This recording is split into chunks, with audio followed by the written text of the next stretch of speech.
Grüezi mitenan. For tonight's dinner, Schlarraffenland is going to show you how to make Vietnamese-style meatballs. These meatballs are uniquely special, boasting a delicious combination of umami flavors and aromatic textures. They're perfect for dipping with a baguette and can be enjoyed at any time of the day: breakfast, lunch, dinner, or even as a snack. Best of all, they're super easy to make. Are you ready to taste them yet? Then let's roll into the kitchen for some balls, shall we? First up, as usual, let's prepare some aromatics first. Grab 10 grams of ginger and grate it like you mean it. Next, dice half an onion. This is where the magic begins. Now, let's talk pork. What's the secret to perfect meatballs? Keeping your pork chilly. Start with your pork straight from the fridge. Take your ground pork and season it with 1.5 teaspoon of salt, 3 teaspoons of sugar, 1 teaspoon of the magical MSG for that umami kick, and 3 teaspoons of broth mix or chicken powder. And if you're feeling cultured and sophisticated, a dash of anatto oil can be added for a splash of beautiful red color, but it's optional. Now, if your pork is too lean, you can add about 150 grams of additional chopped up fat. Now, mix it up with all the love and hunger for balls you have. Next up, we'll get grinding. Toss that seasoned pork into your food processor and grind it until it's smoother than a jazz melody and turns a delicate light pink. If you got a lot of pork, divide and conquer is the answer.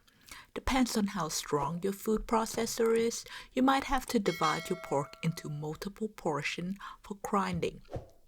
Remember, when grinding, put the other portions of pork that you're not grinding into the freezer to keep it cold. Otherwise, the meatball will come out grumpy and very, very sad, and we wouldn't want that, do we?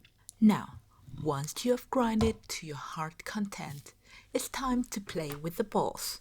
Mix in 20 grams of fried shallots, 20 grams of panko or breadcrumbs, and half an onion you diced earlier, and the grated ginger and a good crack of pepper. Get your skillful hand in there and mix everything up with the pork. Once everything is well mixed and well seasoned, it's very important. It's time to form balls.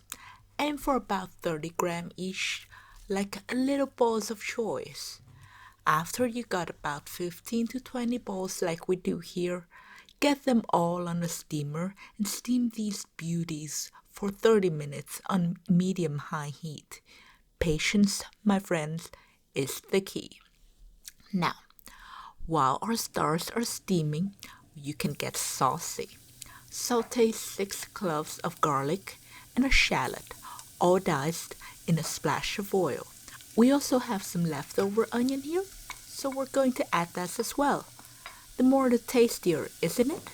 After sauteing for 1 or 2 minutes, it's time to add 400 grams of tomato puree, or 3 tomatoes worth. Now, add 1 tablespoon of sugar in there, 1 tablespoon of fish sauce, 1 tablespoon of tomato paste, and for the spice lovers, 1 tablespoon of chili sauce, and pepper, of course. Go wild on it.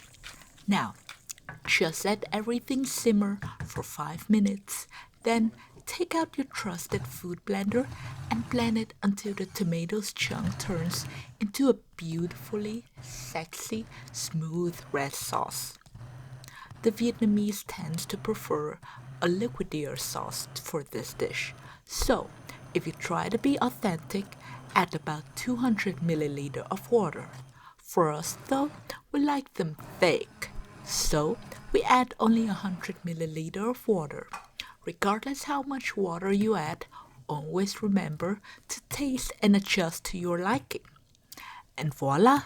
There you have it, your very own pork meatballs with a rich and spicy tomato sauce.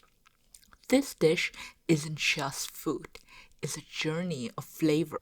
Before you chow the balls down, remember to hit the like and subscribe button for more culinary adventures. And as always, all that's left is Engueta, bon appetit, itadakimasu, mời cả nhà ăn cơm, and dig in.